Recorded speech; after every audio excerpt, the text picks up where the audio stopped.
आगरा किस नदी के किनारे बसा है? गंगा, बी यमुना, सी गोमती, डी गोदावरी। तो इसका आंसर नंबर ए बी हो जाएगा, यमुना। दूसरा क्वेश्चन, भारत की अर्थव्यवस्था कैसी है? समाजवादी, पूंजीवादी, सी साम्यवादी, D A B and B दोनों। तो इसका आंसर नंबर डी हो जाएगा।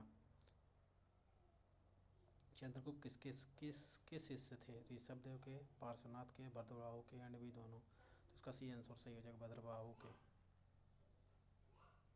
झेलम नदी को वैदिक काल में किस नाम से जाना जाता था? पितिस्ता, अस्किनी, बिपाशा, कोयने। तो इसका आंसर नंबर ए सही हो जाएगा। भारत छोड़ो आंदोलन किसके समय में प्रारंभ हुआ?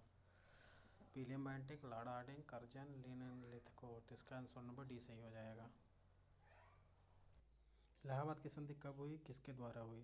ए 1764 क्लाइव द्वारा, 1765 माउंट द्वारा, 1757 कर्जन द्वारा, डी कोई नहीं। इसका आंसर नंबर डी है, कोई नहीं।